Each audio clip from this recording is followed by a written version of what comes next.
नमस्कार दोस्तों, तदिमती संस्कृत एजुकेशन में आपका स्वागत है।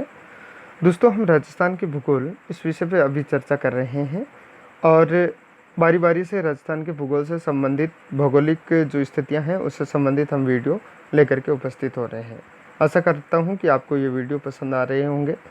यदि आपके मन में कोई प्रश्न है तो आप नीचे कमेंट बॉक्स में जाकर के कमेंट कर सकते हैं। आप अपना सुझाव भी दे सकते हैं।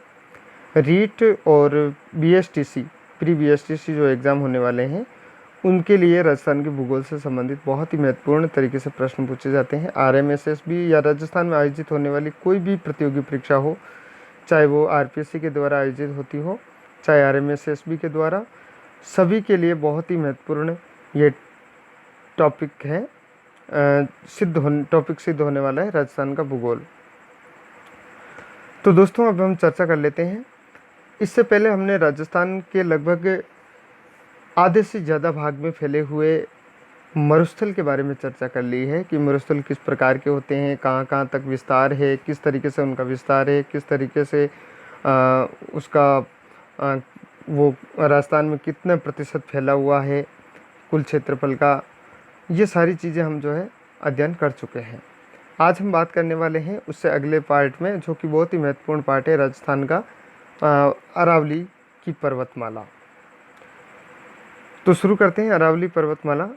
वीडियो को लाइक कर दीजिए और आप यदि पहली बार पधारे हैं चैनल पे तो सब्सक्राइब करके बेल आइकन भी ज़रूर प्रेस करें ताकि शिक्षा और रोजगार से संबंधित वीडियो समय समय पर मिलते रहे।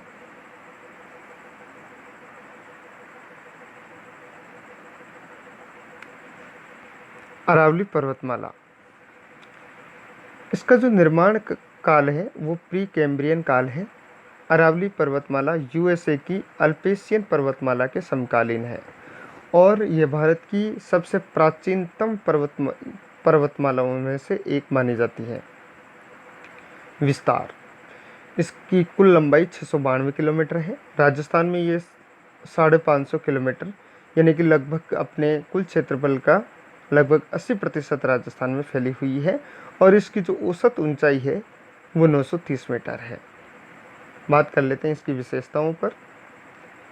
समय अनुसार देखा जाए तो ये सबसे प्राचीनतम है। निर्माण की प्रक्रिया में देखा जाए तो ये वलित है और वर्तमान में ये अवशिष्ट है।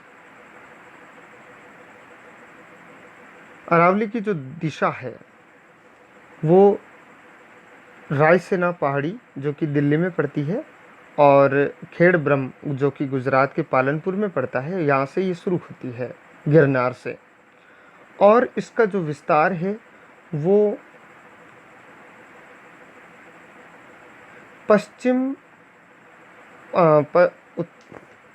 दक्षिण से उत्तर पूर्व की ओर इसका विस्तार है। पश्चिम पूर्व से उत्तर दक्षिण की ओर इसका विस्तार है। अरावली के यदि हम अध्ययन के बारे में बात करें तो अरावली का जो अध्ययन है उसको हम अध्ययन की दृष्टि से 3 भागों में बांट सकते हैं: उत्तरी अरावली, मध्य अरावली और दक्षिणी अरावली। उत्तरी अरावली का जो विस्तार है वो जयपुर से झुंझुनू तक है। इसकी सर्वोच्च चोटी रघुनाथगढ़ है। मध्य अरावली, इसका विस्तार अजमेर में है और इसकी जो उच्चतम सर्वोच्च जो चोटी है वो टोडगढ़ है। और दक्षिणी अरावली की यदि हम बात करें तो ये सिरोही से राजसमंद तक फैली हुई है और इसकी जो सर्वाधिक ऊंची जो चोटी है वो गुरु शिखर है। बात कर लेते हैं आगे। टोडगढ़, मोरमजी, इसको मोरमजी भी बोलते हैं, इसकी ऊंचाई 934 मीटर है। रघुनाथगढ़ जो कि सीकर में पड़ता है, इसकी ऊंचाई 1055 मीटर है। और उत्तरी अरावली जो कि झुंझुनू में, मध्य अरावली जयपुर के आसपास और जो दक्षिणी अरावली है वो सिरोही से राजसमंद तक फैली हुई है। आबू पर्वत अर्बुद जो कि सिरोही में, इसकी सर्वोच्च ऊंची चोटी है गुरु शिखर के नाम से। और सर्वोच्च चोटी जरगा जो कि उदयपुर में पड़ती है और इसकी जो ऊंचाई है वो 1431 मीटर है। अरावली की सर्वाधिक ऊंचाई सिरोही में है और अरावली का सर्वाधिक विस्तार उदयपुर में है। तो ये ध्यान रखें, सर्वाधिक ऊंचाई सिरोही जिले में पड़ती है और सर्वाधिक इसका जो विस्तार है वो उदयपुर डिस्ट्रिक्ट में है। अरावली का सबसे कम विस्तार और न्यूनतम ऊंचाई अजमेर में है। अरावली की सर्वोच्च चोटी अवरोही क्रम में है, गढ़ यानी कि घटते हुए क्रम में है। यदि हम इसके बारे में बात करें तो गुरु ये ट्रिक पिक के बारे में भी हम बात कर लेंगे अभी, लेकिन पहले हम ये इसको अलग अलग तरीके से समझ लेते हैं। चोटी गुरु शिखर ये सिरोही में पड़ती है और इसकी जो ऊंचाई है वो 1722 मीटर है। दूसरे नंबर पे आती है शेर, ये भी सिरोही में है और इसकी ऊंचाई है वो 1597 मीटर है। दिलवाड़ा ये भी सिरोही में पड़ता है और इसकी जो ऊंचाई है वो 1442 मीटर है। जरगा ये उदयपुर में पड़ती है और 1431 मीटर है। अचलगढ़ सिरोही में पड़ता है और इसकी ऊंचाई जो है 1380 मीटर है। कुंभलगढ़ ये राजसमंद जिले में पड़ता है और इसकी ऊंचाई 1224 किलोमीटर है 24 मीटर है। रघुनाथगढ़ ये सीकर में है। रघुनाथगढ़ की चोटी ये 1055 मीटर है। ऋषिकेश ये सिरोही में पड़ता है और इसकी ऋषिकेश जो चोटी है इसकी ऊंचाई है 1017 मीटर। कमलनाथ की पहाड़ियाँ उदयपुर में पड़ती है और इसकी ऊंचाई है 1001 मीटर। सज्जनगढ़ ये भी उदयपुर में पड़ता है और इसकी ऊंचाई है 938। और मोरमजी या टॉडगढ़ ये अजमेर में पड़ता है और इसकी ऊंचाई है 934 मीटर। बात कर लेते हैं इसकी ट्रिक की। तो गुरु से दिल से जरा आस, कुंभा रघुनाथ ऋषि का सज्जन मोर। गुरु से जरा आशा रखो, ये भी है और ऐसा भी आप इसको 11 चोटियों से याद रख सकते हैं। गुरु से जरा दिल से जरा कुंभ रघुनाथ ऋषि का सज्जन मोर।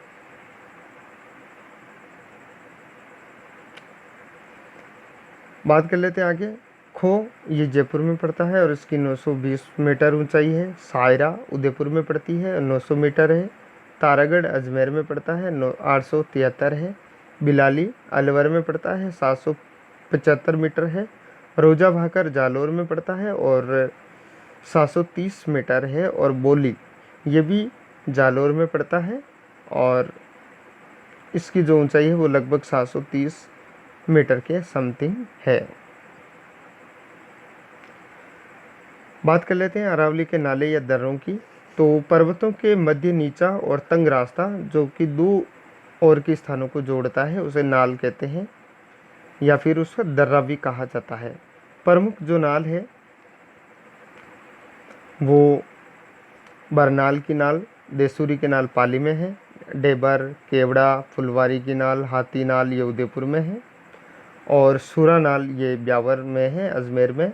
हाथीगुड़ा नाल, कमली नाल या खामली नाल, गोरम घाट, पगलिया या जीलवा नाल, रासमंद पाली जो रासमंद पाली में पड़ता है ये। और इसे ध्यान रखें ये कि रासमंद जो है वो मेवाड़ क्षेत्र में आता है और पाली मारवाड़ क्षेत्र में आता है। तो कमली, गोरम, पगलिया ये रासमंद डिस्ट्रिक्ट में या राजसमंद जिले में ये दर्रे हैं, नाल हैं। अरावली में सर्वाधिक नाल राजसमंद जिले में स्थित है। फुलवारी के नाल अभ्यारण्य में सोम, मानसी और वाकल नदियां बहती है। कई बार ये प्रश्न पूछा जाता है कि सोम कौन से दर्रे से होकर के बहती है या कौन सी नाल से होकर के बहती है। सोम, मानसी और वाकल ये तीनों नदियां फुलवारी की नाल से होकर के बहती है जो कि कहाँ स्थित है, उदयपुर में। अरावली का महत्व, मरुस्थलीकरण को रोकना।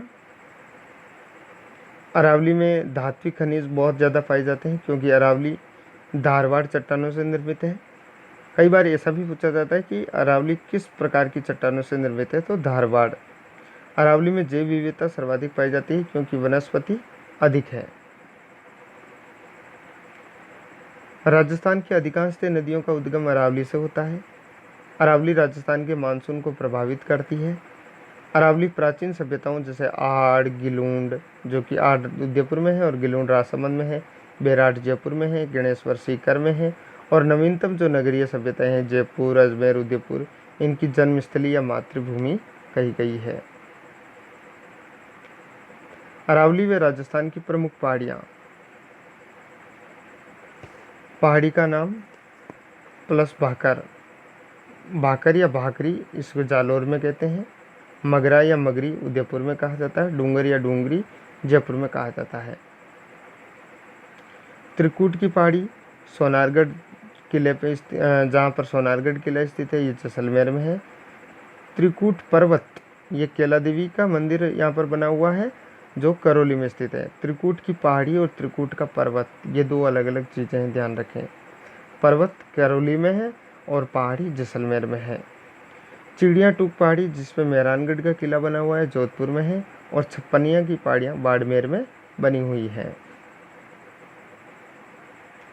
नोट हमें ध्यान रखें कि छप्पन की पहाड़ी यह एक प्रकार से गोलाकार है, जिसमें नाकोड़ा पर्वत राजस्थान का मेवानगर कहा जाता है। और पीपलूद की जो पहाड़ियाँ हैं वहाँ पर राजस्थान का लघु माउंट कहलाता है। बाड़मेर और जालौर की पहाड़ियों में सर्वाधिक ग्रेनाइट और रायोलाइट नामक चट्टानें पाई जाती है। विशेष आकृतियों के बारे में हम यदि इनके बारे में देखें तो गोलाकार जो पहाड़ियाँ बाड़मेर में हैं, घोड़े के नाल जैसी पहाड़ी बारा में है, तस्त्री नुमा पहाड़ी गिरवा जो कि उदयपुर में है, और चंद्राकार जो पहाड़ियाँ हैं अर्धचंद्राकार, ये मुकुंदरा की जो पहाड़ियाँ हैं वो बूंदी में दिखाई देती हैं।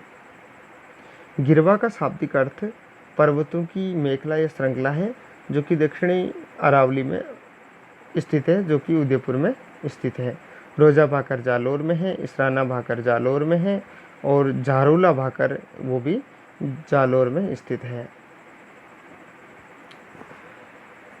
आगे यदि हम बात करें तो जसवंतपुर की जो पहाड़ियाँ वो भी जालौर में है। डोरा पर्वत इसकी सर्वोच्च ऊंची चोटी है जालौर में। तो कई बार ये परीक्षा में प्रश्न पूछा जाता है कि डोरा पर्वत कहाँ स्थित है, जालौर में। सुंडा पर्वत जालौर में। सुंदा माता का मंदिर जालौर में। प्रथम रोपवे 2006 में शुरू किया गया यहाँ पर, और इसे भालू संरक्षित क्षेत्र के बारे में के नाम से भी जाना जाता है। भाकर सिरोही में कहा जाता है। दक्षिणी अरावली में सिरोही में स्थित छोटी व तीव्र ढाल वाली पहाड़ियों को भाकर कहा जाता है। हिरण मगरी उदयपुर में स्थित है। मोती मगरी फतेह सागर जहाँ पर झील है वो उदयपुर में है। मछली मगरा या पिछोला झील ये भी उदयपुर में है। दूसरा रोपवे यहाँ पर बनाया गया 2008 में। जरगा की पहाड़ियाँ उदयपुर में स्थित है। रागा की पहाड़ी भी उदयपुर में स्थित है और इसे देश हरो के नाम से जाना जाता है। जरगा और रागा पहाड़ियों के बीच का जो स्थान है, जो कि हरा भरा क्षेत्र है, उसे देश हरो कहते हैं। दक्षिणी अरावली में जरगा रागा पहाड़ियों के मध्य हरे भरे क्षेत्र को उदयपुर में देश हरो कहा जाता है। तो जरगा और रागा के पहाड़ी के बीच में जो क्षेत्र स्थित है उसे हम क्या कहते हैं, देश हरो। घोगुंदा जो पर आयड़ या बेड़च नदी का उद्गम होता है उदयपुर, और बिछमेड़ा यहाँ पर सोम नदी का उद्गम होता है, ये भी कहाँ पर स्थित है, उदयपुर में स्थित है। बिजराल की जो पहाड़ियाँ हैं यहाँ से खरी नदी का उद्गम होता है। बिजराल की पहाड़ियों से राजसमंद में स्थित है। दिवेर की पहाड़ियाँ कोठारी नदी का उद्गम होता है, ये भी राजसमंद में है। खमनौर की पहाड़ी बनास नदी का उद्गम होता है, ये भी राजसमंद में है। नाग पहाड़ी सर्पिलाकार है, लूणी नदी का यहाँ उद्गम होता है। और तीसरा रोपवे 2016 पुष्कर सावित्री माता मंदिर के पास में यहाँ पर बनाया गया। मोती डूंगरी जयपुर में स्थित है। जालाना डूंगरी भी जयपुर में स्थित है। महादेव डूंगरी ये भी जयपुर में है। गणेश डूंगरी ये भी जयपुर में है। भीम डूंगरी ये भी जयपुर में है। और बीजक डूंगरी ये भी जयपुर में है। यहाँ पर एक बेराठ नाम की एक संस्कृति निकली जो कि मौर्य काल से संबंधित है। बेराठ पहाड़ी बाणगंगा का उद्गम ये भी जयपुर में है। सेवर की पहाड़ी जहाँ से साबी नदी का उद्गम होता है, जयपुर में स्थित है। मनोहरपुर की पहाड़ी मैथा या मेड़ा नदी का उद्गम होता है, ये भी जयपुर में स्थित है। खंडेला की पहाड़ी सीकर में स्थित है। कांतली नदी का उद्गम होता है यहाँ, और यहाँ पर यूरेनियम के भंडार पाए गए हैं।